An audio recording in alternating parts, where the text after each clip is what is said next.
brother. I don't know anything about WAFCON. I only know that it gets some people. These are the issues. I really know Nigeria lost and Cameroon won. These Yes. are the issues. And I think they said the Cameroon girls were men. They actually look like the actual Malawi. Yeah, Malawi. Both of them, Chawinga. They look like men. I can't say that as a woman, but they look like men. I'm sorry. They are insane. They really want to take Alozie life, bro. There's difference between Badi and baddest. Those Chawinga babes were really bad. They were running down now. They play in Kansas City. Yes. They are really good. Yes. Why won't they be good? Look at their body. What are you saying? Oh, please. Don't let us I thought what a man can do, woman can do better. Look at yes, but like, come on. Nigeria's had a very disappointing campaign at the WAFCON 2026. They just concluded WAFCON 2026. They lost to Cameroon 1-0. They are arch rivals, by the way, and it's so crazy. First of all, I have a lot of people to blame. I have the NFF to blame. I have the coach to blame. I don't have the players to blame. I also have fans. I have men. I have super egos to blame. Like, it's so heartbreaking. Whenever I talk to people and I'm like, oh, okay, did you guys hear about the WAFCON, blah, blah, blah, yada, yada. I also blame CAF too for moving the date, which was supposed to be March to April. Then they moved it to July to August after the World Cup, which doesn't make sense to me. I'm sorry my voice is already breaking because I am so emotional about this. Like, it's so heartbreaking. Because what do you mean? The Super Eagles will like talk about Super Falcons, do like the Super Falcons talk about the Super Eagles, they do publicity, they will cheer them on every single time. During the AFCON, I saw these videos that these women made. Rashida Ajibade, I'm sorry guys, I'm really emotional.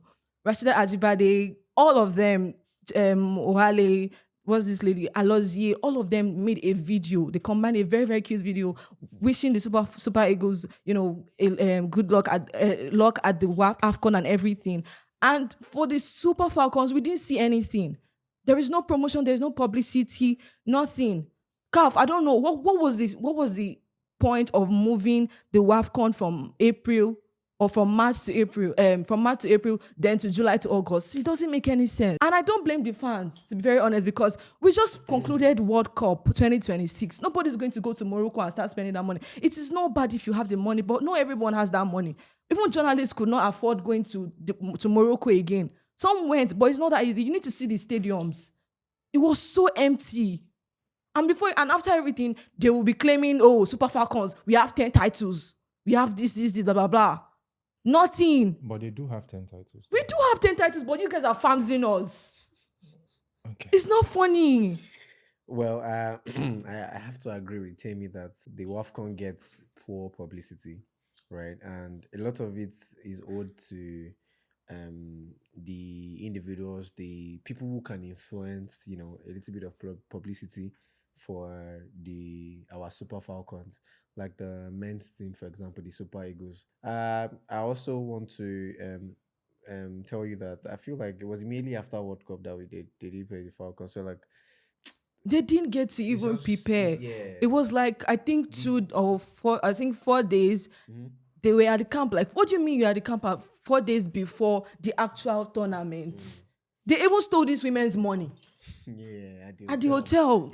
What is going on? I feel like Morocco also has a problem in this. I don't know, the Moroccan Federation, I don't care, man. They are just, I'm sorry, but they are annoying. They're very poor at hosting people, yet they want to host all the competitions and all of that. They have to be more hospitable, and welcoming to the other African countries. Well, for me, first of all, I blame the Super Eagles for not supporting. I would hold them responsible because I expect that they give the same olive branch that the ladies gave to them. Now, for the timing, I think for WAFCON, timing was a bit of an issue. Yes. For this WAFCON. Timing was the biggest problem. You don't put your tournament immediately after the World Cup. World Cup is like the biggest tournament in football, right? In country football, national football. You don't put your tournament after the World Cup. We've seen interviews where people say how much they come to spend at the World Cup. You've heard amounts people have spent. So, and now this was done, and you expect them to now take it all the way again to WAFCON. It wouldn't make any sense at the time. I really blame NFF. If they had done it in March, it probably would have made more sense. Probably would have generated more review, and which is why I always say it's sorry I have to go this way. It's an African thing, the planning. I see no reason why they can't do this planning. When you also get revenue from this. The person hosting will get revenue from people coming in. Hotels will be booked.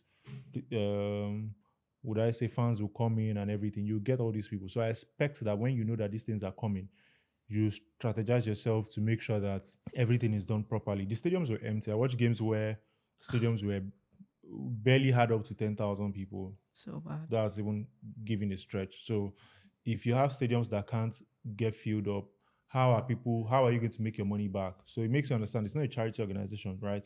You're also still trying to make revenue from sponsorship deals and the rest.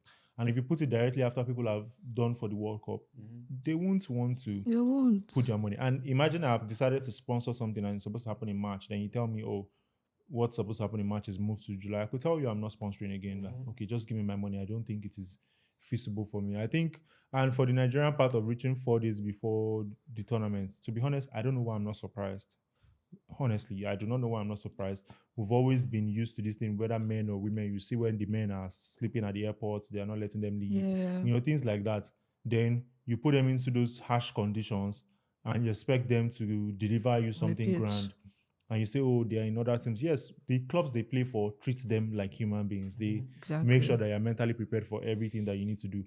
So they expect the same when they come into the country. So if you're coming to the country, and the worst part is it's not like we're a poor country that can't actually cater to those needs, right? If you decide to cater to those needs, you can't cater to it. So the fact that you can cater to it and you don't cater to it makes me realize that you really do not put it at the forefront of your mind. So if you can't do that for the tournaments Nigeria goes to, what do you expect from the people that are supposed to cheer them on? Is how you take it that other people would also help you take it. So if you take it serious, other people would also take it serious. So I think it's a call to the Federation, NFF, CAF, and the rest to find a way to make this work.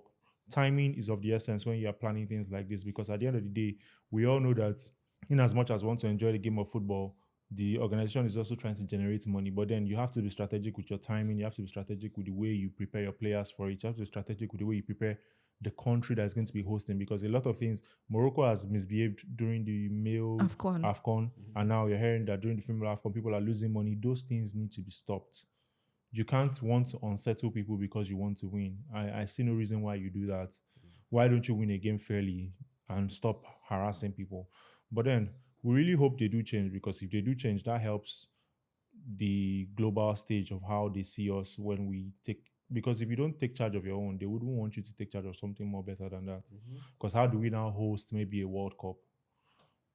Imagine saying that they are going to host the female World Cup in Morocco, and they're saying they're moving it from June to September when I'm watching Bruno Fernandes play. It's not going to work for me now. So crazy. I think that they should just find a way around it. CAF, NFF, they're just corrupt. And I have this word to the fans who watch the Super Falcons, or I just recently watching the Super Falcons, because they have won like 10 titles now, and you just start saying, oh, because they were posting on TikTok, because they were posting on Snap. I'm sorry, hello. How many titles have your Super Eagles won for you people? And it's not their fault, and it's definitely not the Super Falcons' fault. You can't even tell me, oh, it's because of they were on TikTok.